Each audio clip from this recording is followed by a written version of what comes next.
మనం వచ్చేసి 10వ తరగతి ఉపవాచకం చూస్తూ ఉన్నాము.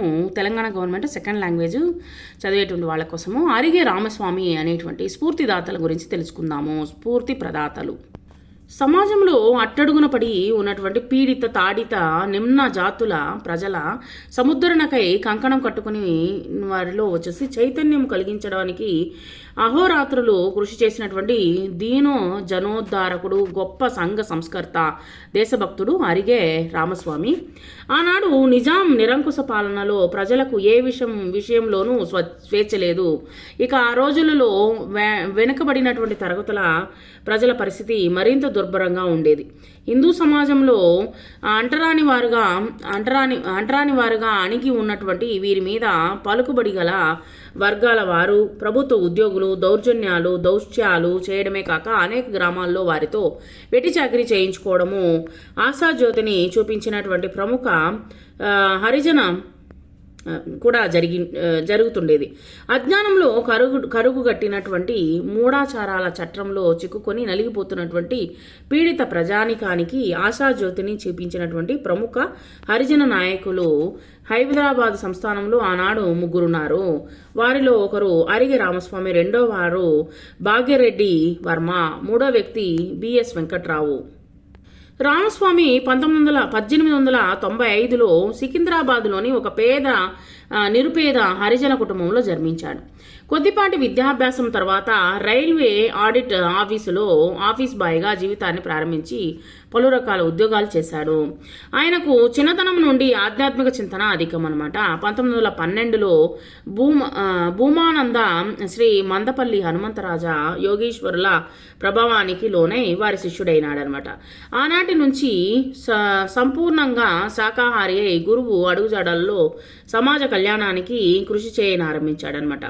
గురువు ఆశీస్సులతో సునీత బాల సమాజము పేరిట ఒక సంస్థను నెలకొల్పి సికింద్రాబాదు, కుమ్మరిగూడ మొదలైనటువంటి బస్తీలలో సంఘ సంస్కరణలకు పూనుకున్నాడనమాట. ఈ సమాజంలో ముఖ్యమైనటువంటి ఉద్దేశాలతో ప్రజలలో బాగా నెలకొల్పి సికింద్రాబాదు, కుమ్మరిగూడ మొదలైన బస్తీల్లో సంఘ సంస్కరణకు పూనుకున్నాడు. ఈ సమాజంలో ముఖ్య ఉద్దేశాలలో ఏంటంటే ప్రజల్లో బాగా వ్యాపించి ఉన్నటువంటి త్రాగుడు దురాభ్యాసాన్ని మాన్పించడము, నిరక్షరాస్యత అంటే ఎక్కువ మంది చదువుకోలేదనమాట, నిరక్షరాస్యత నిర్మూలనకు కృషి చేయడము, హరిజనుల్లో ఉన్నటువంటి ఉపతెగ్గలు మాల దాసరి మొదలైనటువంటి వాటిని తొలగించి వారిలో సమైక్యతను పెంపొందించడము, మూఢాచారాలను మూఢ విశ్వాసాలను ఎక్కువ తక్కువలనే భావాలను పోగొట్టడానికి కృషి చేయడము, ఈయన సాంఘిక న్యాయాన్ని సాధించడము, జంతు బలిని నిషేధించడం మొదలైనటువంటివన్నీ ఈయన చేపట్టడం జరిగింది.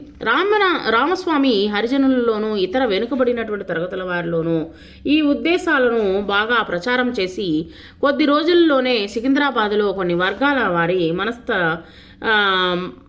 మన్ననలను పొందారనమాట. ప్రతి బస్తీలోనూ సభలు సమావేశాలు ఏర్పాటు చేసేవారు. ప్రజలకు మద్యపానం వల్ల కలిగేటువంటి దుష్ఫలితాలను గురించి చెప్పేవారనమాట. ఉపన్యాసాలు ఇప్పిస్తూ ఉండేవారు. వారికి కావలసినటువంటి పారిశుద్ధ్యము అంటే శుభ్రంగా ఉండడము, దేహారోగ్యానికి సంబంధించిన విషయాల మీద కూడా ఉపన్యాసాలు ఇస్తుండేవాడనమాట. నగరంలో హరిజనులు తదితర వెనుకబడినటువంటి తరగతులు ప్రజల అభ్యున్నతి కోసం కృషి చేసే సాంఘిక సంస్థలైనటువంటి జాతీయోన్నత సభ, అది హిందూ మహాసభ, అది హిందూ సోషల్ సర్వీస్ లీగ్ మొదలైన వాటి కార్యకలాపాల్లో కూడా రామస్వామి వచ్చేసి ప్రముఖంగా పాల్గొనేవారు. ఈ సంస్థల ప్రముఖ కార్యకర్తలు Bhagyareddy Varma, R Lakshmaiah, ML Adaiah, CS Yathirajulu మొదలైనటువంటి వారితో కలిసి రామస్వామి ప్రతి సంఘ సేవా కార్యక్రమంలోనూ ప్రధాన పాత్ర వహిస్తూ ఉండేవాడు. వీరందరూ హైదరాబాద్, సికింద్రాబాద్ నగరాల్లో హరిజన అభ్యుదయానికి ఎంతో కృషి చేశారన్నమాట. ఆనాటి నిజాం ప్రభుత్వం అరిగే రామస్వామిని హైదరాబాద్ మున్సిపల్ కార్పొరేషన్ సభ్యులుగా నియమించింది. ఆ రోజుల్లో ఈ పదవికి నామినేట్ అయినటువంటి ప్రథమ హరిజన అభ్యర్థి ఇతనే అనమాట. రామస్వామి మున్సిపల్ కౌన్సిలర్గా నగర పౌర పాలనా కార్యక్రమాలను అత్యంత శ్రద్ధతో నిర్వహించారనమాట. తెలంగాణలో గ్రంథాలయోద్యమానికి ఒక ప్రత్యేకత ఉన్నది. రామస్వామి గ్రంథాలయాలోద్యమంలో పాల్గొని గ్రామాల్లో గ్రంథాలయాలు నెలకొల్పడంతోనూ వాటి ఆధ్వర్యంలో నిరక్షరాస్యత నిర్మూలనతోనూ ఎంతో కృషి చేశారనమాట. అంటే బాగా చదువుకున్న చదువుకోవాలి అనేటువంటి ఉద్దేశంతో ఈయన వచ్చేసి అనేకమైనటువంటి గ్రంథాలయాలని ఏర్పరచడం జరిగింది. గ్రంథాలయాలు అంటే తెలుసు కదా, ఇవన్నమాట లైబ్రరీలు ఏర్పాటు చేశారనమాట.